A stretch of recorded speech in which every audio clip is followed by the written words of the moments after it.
प्रभु की स्तुति। आप इस चैनल को रोजाना देखकर एक साल में बाइबल पढ़ सकते हैं। कृपया सदस्यता लें। आज का धर्म ग्रंथ उत्पत्ति अध्याय 19।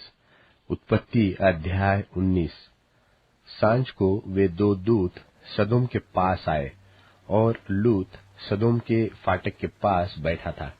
सो उनको देखकर वह उनसे भेंट करने के लिए उठा, और मुंह के बल झुककर दंडवत कर कहा, हे मेरे प्रभु, अपने दास के घर में पधारिए और रात भर विश्राम कीजिए और अपने पाँव धोइए, फिर भोर को उठकर अपने मार्ग पर जाइए।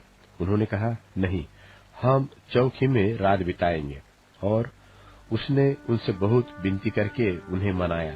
सो वे उसके साथ चलकर उसके घर में आए, और उसने उनके लिए जेवनार तैयार की और बिना खमीर की रोटियां बनाकर उनको खिलाई।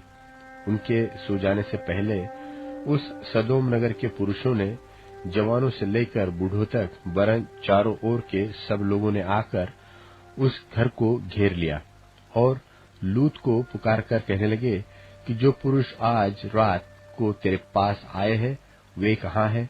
उनको हमारे पास बाहर ले आ कि हम उनसे भोग करें। तब लूत उनके पास द्वार के बाहर गया और किवाड़ को अपने पीछे बंद करके कहा, हे मेरे भाइयों, ऐसी बुराई न करो। सुनो, मेरी दो बेटियां हैं, जिन्होंने अब तक पुरुष का मुंह नहीं देखा। अच्छा हो तो मैं उन्हें तुम्हारे पास बाहर ले आओ, और तुमको जैसा अच्छा लगे वैसा व्यवहार उनसे करो, पर इन पुरुषों से कुछ न करो, क्योंकि ये मेरी छत के तले आए हैं। उन्होंने कहा, हट जा। फिर वे कहने लगे, तू एक परदेशी होकर यहाँ रहने के लिए आया, पर अब न्यायी भी बन बैठा है। सो अब हम उनसे भी अधिक तेरे साथ बुराई करेंगे। और वे उस पुरुष लूत को बहुत दबाने लगे और किवाड़ तोड़ने के लिए निकट आए। तब उन पाहुनों ने हाथ बढ़ाकर लूत को अपने पास घर में खींच लिया और किवाड़ को बंद कर दिया। और उन्होंने क्या छोटे क्या बड़े सब पुरुषों को जो घर के द्वार पर थे अंधा कर दिया। सो वे द्वार को टटोलते टटोलते थक गए। फिर उन पहुनों ने लूत से पूछा, यहाँ तेरे और कौन कौन है? दामाद, बेटे, बेटियां, व नगर में तेरा जो कोई हो, उन सबों को लेकर इस स्थान से निकल जा, क्योंकि हम यह स्थान नाश करने पर है, इसलिए कि इसकी चिल्लाहट यहोवा के सन्मुख बढ़ गई है, और यहोवा ने हमें इसका सत्यानाश करने के लिए भेजा है। तब लूत ने निकलकर अपने दामादों को, जिनके साथ उसकी बेटियों की सगाई हो गई थी, समझा के कहा, उठो, इस स्थान से निकल चलो, क्योंकि यहोवा इस नगर को नाश किया चाहता है। पर वह अपने दामादों की दृष्टि में ठट्ठा करने हारा सा जान पड़ा।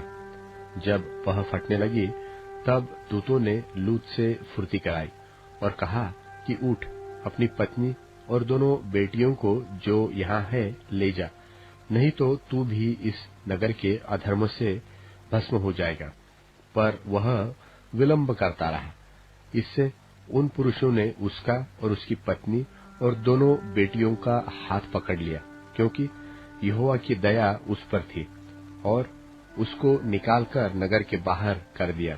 और ऐसा हुआ कि जब उन्होंने उनको बाहर निकाला, तब उसने कहा, अपना प्राण लेकर भाग जा, पीछे की ओर न ताकना और तराई भर में न ठहरना, उस पहाड़ पर भाग जाना, नहीं तो तू भी भस्म हो जाएगा।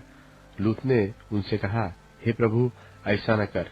देख, तेरे दास पर तेरी अनुग्रह की दृष्टि हुई है, और तूने इसमें बड़ी कृपा दिखाई कि मेरे प्राण को बचाया है। पर मैं पहाड़ पर भाग नहीं सकता, कहीं ऐसा न हो कि कोई आपत्ति विपत्ति मुझ पर आ पड़े और मैं मर जाऊं। देख, वह नगर ऐसा निकट है कि मैं वहां भाग सकता हूँ, और वह छोटा भी है, मुझे वही भाग जाने दे। क्या वह छोटा नहीं है? और मेरा प्राण बच जाएगा। उसने उससे कहा, देख, मैंने इस विषय में भी तेरी विनती अंगीकार की है, कि जिस नगर की चर्चा तूने की है उसको मैं नाश न करूंगा। फुर्ती से वहां भाग जा, क्योंकि जब तक तू वहां न पहुंचे तब तक मैं कुछ न कर सकूंगा। इसी कारण उस नगर का नाम सोअर पड़ा। लूत के सोअर के निकट पहुंचते ही सूर्य पृथ्वी पर उदय हुआ। तब यहोवा ने अपनी ओर से सदोम और अमोरा पर आकाश से गंधक और आग बरसाई, और उन नगरों को और उस संपूर्ण तराई को और नगरों के सब निवासियों को भूमि की सारी उपज समेत नाश कर दिया। लूत की पत्नी ने, जो उसके पीछे थी, दृष्टि फेर के पीछे की ओर देखा, और वह नमक का खंबा बन गई। भोर को इब्राहिम उठकर उस स्थान को गया जहां वह यहोवा के सन्मुख खड़ा था, और सदोम और अमोरा और उस तराई के सारे देश की ओर आंख उठाकर क्या देखा कि उस देश में से धधकती हुई भट्टी का सा धुआं उठ रहा है। और ऐसा हुआ कि जब परमेश्वर ने उस तराई के नगरों को, जिनमें लूत रहता था, उलट पुलट कर नाश किया, तब उसने इब्राहिम को याद करके लूत को उस घटना से बचा लिया। और लूत ने सोर को छोड़ दिया और पहाड़ पर अपनी दोनों बेटियों समेत रहने लगा, क्योंकि वह सोर में रहने से डरता था। इसलिए वह और उसकी दोनों बेटियां वहां एक गुफा में रहने लगे। तब बड़ी बेटी ने छोटी से कहा, हमारा पिता बूढ़ा है और पृथ्वी भर में कोई ऐसा मनुष्य नहीं जो संसार की रीति के अनुसार हमारे पास आए। सो आ, हम अपने पिता को दाखमधु पिलाकर उसके साथ सोए, जिससे कि हम अपने पिता के वंश को बचाए रखें। सो उन्होंने उसी दिन रात के समय अपने पिता को दाखमधु पिलाया। तब बड़ी बेटी जाकर अपने पिता के पास लेट गई, पर उसने न जाना कि वह कब लेटी और कब उठ गई। और ऐसा हुआ कि दूसरे दिन बड़ी ने छोटी से कहा, देख, कल रात को मैं अपने पिता के साथ सोई, सो आज भी रात को हम उसको दाखमधु पिलाए। तब तू जाकर उसके साथ सोना कि हम अपने पिता के द्वारा वंश उत्पन्न करें। सो उन्होंने उस दिन भी रात के समय अपने पिता को दाखमधु पिलाया, और छोटी बेटी जाकर उसके पास लेट गई, पर उसको उसके भी सोने और उठने के समय का ज्ञान न था। इस प्रकार से लूत की दोनों बेटियां अपने पिता से गर्भवती हुई, और बड़ी ने एक पुत्र को जन्म दिया। उसका नाम मोवाब था। वह मोवाब नाम जाति का, जो आज तक है, मूल पिता हुआ। और छोटी पुत्र भी एक पुत्र को जन्म दिया, और उसका नाम बेनम्मी रखा। वह अम्मोन वंशियों का, जो आज तक है, मूल पिता हुआ। उत्पत्ति अध्याय 20। उत्पत्ति अध्याय 20। फिर इब्राहिम वहां से कूच करके दक्षिण देश में आकर कादेश और शूर के बीच में ठहरा और गरार में रहने लगा। और इब्राहिम अपनी पत्नी सारा के विषय में कहने लगा कि वह मेरी बहन है। सो गरार के राजा अबीमलेक ने दूत भेजकर सारा को बुलवा लिया। रात को परमेश्वर ने स्वप्न में अबीमलेक के पास आकर कहा, सुन, जिस स्त्री को तूने रख लिया है उसके कारण तू मर जाएगा, क्योंकि वह सुहागिन है। परंतु अबीमलेक तो उसके पास न गया था। सो उसने कहा, हे प्रभु, क्या तू निर्दोष जाति का भी घात करेगा? क्या उसी ने स्वयं मुझसे नहीं कहा कि वह मेरी बहन है, और उस स्त्री ने भी आप कहा कि वह मेरा भाई है? मैंने तो अपने मन की खराई और अपने व्यवहार की सच्चाई से यह काम किया। परमेश्वर ने उससे स्वप्न में कहा, हाँ, मैं भी जानता हूँ कि अपने मन की खराई से तूने यह काम किया है, और मैंने तुझे रोका भी रखा कि तू मेरे विरुद्ध पाप न करे। इसी कारण मैंने तुझको उसे छूने नहीं दिया। सो अब उस पुरुष की पत्नी को उसे फेर दे, क्योंकि वह नबी है और तेरे लिए प्रार्थना करेगा और तू जीता रहेगा। पर यदि तू उसको न फेर दे तो जान रख कि तू और तेरे जितने लोग हैं सब निश्चय मर जाएंगे। बिहान को अबीमेलेक ने तड़के उठकर अपने सब कर्मचारियों को बुलवाकर ये सब बातें सुनाई, और वे लोग बहुत डर गए। तब अबीमेलेक ने इब्राहिम को बुलवाकर कहा, तूने हमसे यह क्या किया है, और मैंने तेरा क्या बिगाड़ा कि तूने मेरे और मेरे राज्य के ऊपर ऐसा बड़ा पाप डाला है? तूने मुझसे वह काम किया है जो उचित न था। फिर अबीमेलेक ने इब्राहिम से पूछा, तूने क्या समझकर ऐसा काम किया? इब्राहिम ने कहा, मैंने यह सोचा था कि इस स्थान में परमेश्वर का कुछ भी भय न होगा, सो ये लोग मेरी पत्नी के कारण मेरा घात करेंगे। और फिर भी सचमुच वह मेरी बहन है, वह मेरे पिता की बेटी तो है, पर मेरी माता की बेटी नहीं। फिर वह मेरी पत्नी हो गई।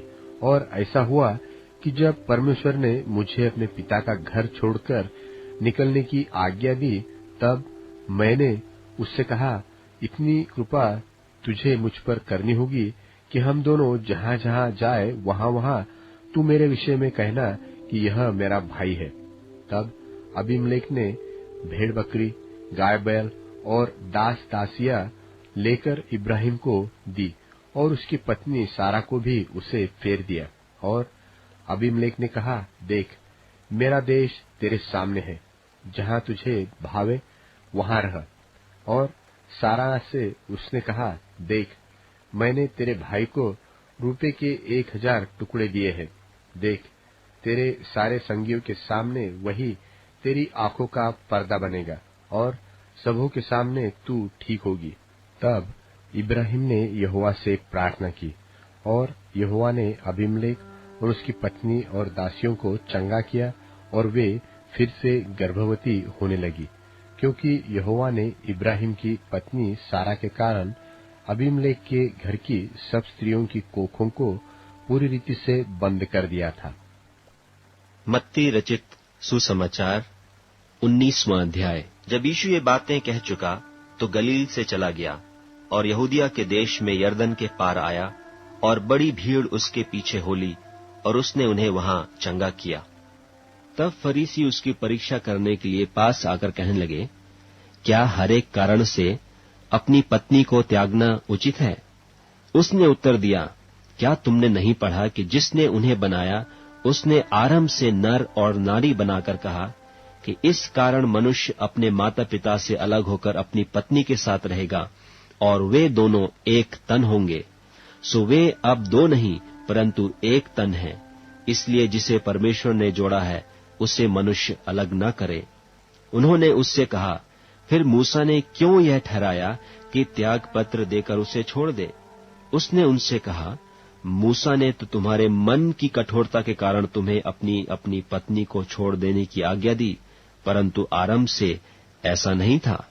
और मैं तुमसे कहता हूं कि जो कोई व्यभिचार को छोड़ और किसी कारण से अपनी पत्नी को त्याग कर दूसरी से ब्याह करे, वह व्यभिचार करता है, और जो उस छोड़ी हुई से ब्याह करे वह भी व्यभिचार करता है। चेलों ने उससे कहा, यदि पुरुष का स्त्री के साथ ऐसा संबंध है तो ब्याह करना अच्छा नहीं। उसने उनसे कहा, सब यह वचन ग्रहण नहीं कर सकते, केवल वे जिनको यह दान दिया गया है। क्योंकि कुछ नपुंसक ऐसे हैं जो माता के गर्भ ही से ऐसे जन्मे, और कुछ नपुंसक ऐसे हैं जिन्हें मनुष्य ने नपुंसक बनाया, और कुछ नपुंसक ऐसे हैं जिन्होंने स्वर्ग के राज के लिए अपने आप को नपुंसक बनाया है। जो इसको ग्रहण कर सकता है वह ग्रहण करे। तब लोग बालकों को उसके पास लाए कि वह उन पर हाथ रखे और प्रार्थना करे, पर चेलों ने उन्हें डांटा। यीशु ने कहा, बालकों को मेरे पास आने दो और उन्हें मना न करो, क्योंकि स्वर्ग का राज्य ऐसों ही का है। और वह उन पर हाथ रखकर वहां से चला गया। और देखो, एक मनुष्य ने पास आकर उससे कहा, हे गुरु, मैं कौन सा भला काम करूं कि अनंत जीवन पाऊं? उसने उससे कहा, तू मुझसे भलाई के विषय में क्यों पूछता है? भला तो एक ही है, पर यदि तू जीवन में प्रवेश करना चाहता है तो आज्ञाओं को माना कर। उसने उससे कहा, कौन सी आज्ञाएं? यीशु ने कहा, यह कि हत्या न करना, व्यभिचार न करना, चोरी न करना, झूठी गवाही न देना, अपने पिता और अपनी माता का आदर करना और अपने पड़ोसी से अपने समान प्रेम रखना। उस जवान ने उससे कहा, इन सब को तो मैंने माना है, अब मुझ में किस बात की घटी है? यीशु ने उससे कहा, यदि तू सिद्ध होना चाहता है तो जा, अपना माल बेचकर कंगालों को दे, और तुझे स्वर्ग में धन मिलेगा, और आकर मेरे पीछे हो ले। परंतु वह जवान यह बात सुन उदास होकर चला गया, क्योंकि वह बहुत धनी था। तब यीशु ने अपने चेलों से कहा, मैं तुमसे सच कहता हूं कि धनवान का स्वर्ग के राज्य में प्रवेश करना कठिन है। फिर तुमसे कहता हूं कि परमेश्वर के राज्य में धनवान के प्रवेश करने से ऊंट का सुई के नाके में से निकल जाना सहज है। यह सुनकर चेलों ने बहुत चकित होकर कहा, फिर किसका उद्धार हो सकता है? यीशु ने उनकी ओर देखकर कहा, मनुष्यों से तो यह नहीं हो सकता, परंतु परमेश्वर से सब कुछ हो सकता है। इस पर पतरस ने उससे कहा कि देख, हम तो सब कुछ छोड़ के तेरे पीछे हो लिए हैं, तो हमें क्या मिलेगा? यीशु ने उनसे कहा, मैं तुमसे सच कहता हूं कि नई उत्पत्ति से जब मनुष्य का पुत्र अपनी महिमा के सिंहासन पर बैठेगा, तो तुम भी जो मेरे पीछे हो लिए हो 12 सिंहासनों पर बैठकर इस्राएल के 12 गोत्रों का न्याय करोगे। और जिस किसी ने घरों या भाइयों या बहनों या पिता या माता या लड़के बालों या खेतों को मेरे नाम के लिए छोड़ दिया है, उसको 100 गुना मिलेगा और वह अनंत जीवन का अधिकारी होगा। परंतु बहुतेरे जो पहले हैं पिछले होंगे, और जो पिछले हैं पहले होंगे। मत्ती रचित सुसमाचार 20वां अध्याय। स्वर्ग का राज्य किसी गृहस्थ के समान है, जो सवेरे निकला कि अपने दाख की बारी में मजदूरों को लगाए, और उसने मजदूरों से 1 दिनार रोज पर ठहराकर उन्हें अपने दाख की बारी में भेजा। फिर पहर 1 दिन चढ़े निकलकर और औरों को बाजार में बेकार खड़े देखकर उनसे कहा, तुम भी दाख की बारी में जाओ, और जो कुछ ठीक है तुम्हें दूंगा। सो वे भी गए। फिर उसने दूसरे और तीसरे पहर के निकट निकलकर वैसा ही किया, और 1 घंटा दिन रहे। फिर निकलकर औरों को खड़े पाया और उनसे कहा, तुम क्यों यहां दिन भर बेकार खड़े रहे? उन्होंने उससे कहा, इसलिए कि किसी ने हमें मजदूरी पर नहीं लगाया। उसने उनसे कहा, तुम भी दाख की बारी में जाओ। सांझ को दाख की बारी के स्वामी ने अपने भंडारी से कहा, मजदूरों को बुलाकर पिछलों से लेकर पहलों तक उन्हें मजदूरी दे दे। सो जब वे आए, जो घंटा भर दिन रहे लगाए गए थे, तो उन्हें 1-1 दिनार मिला। जो पहले आए उन्होंने यह समझा कि हमें अधिक मिलेगा, परंतु उन्हें भी 1 दिनार मिला। जब मिला तो वे गृहस्थ पर कुड़कुड़ा के कहने लगे कि इन पिछलों ने 1 घंटा काम किया, और तूने उन्हें हमारे बराबर कर दिया, जिन्होंने दिन भर का भार उठाया और घाम सहा। उसने उनमें से एक को उत्तर दिया कि हे मित्र, मैं तुझसे कुछ अन्याय नहीं करता। क्या तूने मुझसे 1 दिनार न ठहराया? जो तेरा है उठा ले और चला जा। मेरी इच्छा यह है कि जितना तुझे उतना ही इस पिछले को भी दूं। क्या उचित नहीं कि मैं अपने माल से जो चाहूं सो करूं? क्या तू मेरे भले होने के कारण बुरी दृष्टि से देखता है? इसी रीति से जो पिछले हैं वे पहले होंगे, और जो पहले हैं वे पिछले होंगे। यीशु यरूशलेम को जाते हुए 12 चेलों को एकांत में ले गया और मार्ग में उनसे कहने लगा कि देखो, हम यरूशलेम को जाते हैं, और मनुष्य का पुत्र महायाजकों और शास्त्रियों के हाथ पकड़वाया जाएगा, और वे उसको घात के योग्य ठहराएंगे, और उसको अन्य जातियों के हाथ सौंपेंगे कि वे उसे ठट्ठों में उड़ाएं और कोड़े मारें और क्रूस पर चढ़ाएं, और वह तीसरे दिन जिलाया जाएगा। तब जब्दी के पुत्रों की माता ने अपने पुत्र के साथ उसके पास आकर प्रणाम किया और उससे कुछ मांगने लगी। उसने उससे कहा, तू क्या चाहती है? वह उससे बोली, यह कह कि मेरे ये 2 पुत्र तेरे राज्य में, एक तेरे दाहिने और एक तेरे बाएं बैठें। यीशु ने उत्तर दिया, तुम नहीं जानते कि क्या मांगते हो। जो कटोरा मैं पीने पर हूं, क्या तुम पी सकते हो? उन्होंने कहा, पी सकते हैं। यीशु ने उत्तर दिया, तुम नहीं जानते कि क्या मांगते हो। जो कटोरा मैं पीने पर हूं, क्या तुम पी सकते हो? उन्होंने उससे कहा, पी सकते हैं। उसने उनसे कहा, तुम मेरा कटोरा तो पियोगे, पर अपने दाहिने बाएं किसी को बिठाना मेरा काम नहीं, पर जिनके लिए मेरे पिता की ओर से तैयार किया गया, उन्हीं के लिए है। यह सुनकर 10 चेले उन दोनों भाइयों पर क्रुद्ध हुए। यीशु ने उन्हें पास बुलाकर कहा, तुम जानते हो कि अन्य जातियों के हाकिम उन पर प्रभुता करते हैं, और जो बड़े हैं वे उन पर अधिकार जताते हैं, परंतु तुम में ऐसा न होगा। परंतु जो कोई तुम में बड़ा होना चाहे, वह तुम्हारा सेवक बने, और जो तुम्हें प्रधान होना चाहे, वह तुम्हारा दास बने। जैसे कि मनुष्य का पुत्र वह इसलिए नहीं आया कि उसकी सेवा टहल की जाए, परंतु इसलिए आया कि आप सेवा टहल करे और बहुतों की छुड़ौती के लिए अपने प्राण दे। जब वे यरीहो से निकल रहे थे तो एक बड़ी भीड़ उसके पीछे हो ली, और देखो 2 अंधे जो सड़क के किनारे बैठे थे, यह सुनकर कि यीशु जा रहा है, पुकार कर कहने लगे कि हे प्रभु, दाऊद के संतान हम पर दया कर। लोगों ने उन्हें डांटा कि चुप रहें, पर वे और भी चिल्लाकर बोले, हे प्रभु, दाऊद के संतान हम पर दया कर। तब यीशु ने खड़े होकर उन्हें बुलाया और कहा, तुम क्या चाहते हो कि मैं तुम्हारे लिए करूं? उन्होंने उससे कहा, हे प्रभु, यह कि हमारी आंखें खुल जाएं। यीशु ने तरस खाकर उनकी आंखें छुईं, और वे तुरंत देखने लगे और उसके पीछे हो लिए। भजन संहिता अध्याय 10। भजन संहिता अध्याय 10। हे यहोवा, तू क्यों दूर खड़ा रहता है? संकट के समय में क्यों छिपा रहता है? दुष्टों के अहंकार के कारण दीन मनुष्य खदेड़े जाते हैं। वे अपनी ही निकाली हुई युक्तियों में फंस जाएं, क्योंकि दुष्ट अपने अभिलाषा पर घमंड करता है, और लोभी परमेश्वर को त्याग देता है और उसका तिरस्कार करता है। दुष्ट अपने अभिमान के कारण कहता है कि वह लेखा नहीं लेने का। उसका पूरा विचार यही है कि कोई परमेश्वर है ही नहीं। वह अपने मार्ग पर दृढ़ता से बना रहता है। तेरे न्याय के विचार ऐसे ऊंचे पर होते हैं कि उसकी दृष्टि वहां तक नहीं पहुंचती। जितने उसके विरोधी है, उन पर वह फुंकारता है। वह अपने मन में कहता है कि मैं कभी टलने का नहीं, मैं पीढ़ी से पीढ़ी तक दुख से बचा रहूंगा। उसका मुंह शाप और छल और अंधेरे से भरा है। उत्पात और अनर्थ की बातें उसके मुंह में होती है। वह गांवों के घातों में बैठा करता है और गुप्त स्थानों में निर्दोष को घात करता है। उसकी आंखें लाचार की घात में लगी रहती है। जैसा सिंह अपनी झाड़ी में, वैसा ही वह भी छिपकर घात में बैठा करता है। वह दिन को पकड़ने के लिए घात लगाया रहता है। वह दिन को अपने जाल में फंसाकर घसीट लाता है, तब उसे पकड़ लेता है।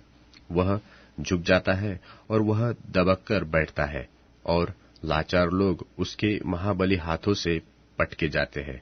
वह अपने मन में सोचता है कि ईश्वर भूल गया। वह अपना मुंह छिपाता है, वह कभी नहीं देखेगा। उठ हे यहोवा, हे परमेश्वर, अपना हाथ बढ़ा और दीनों को न भूल। परमेश्वर को दुष्ट क्यों तुच्छ जानते हैं और अपने मन में कहते हैं कि तू लेखा न लेगा।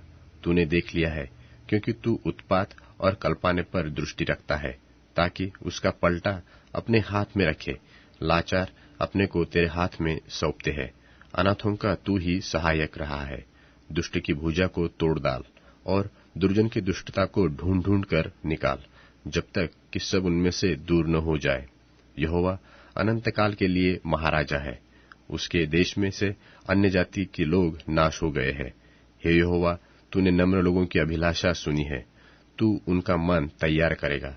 तू कान लगाकर सुनेगा कि अनाथ और पीसे हुए का न्याय करे, ताकि मनुष्य जो मिट्टी से बना है फिर भय दिखाने न पाए।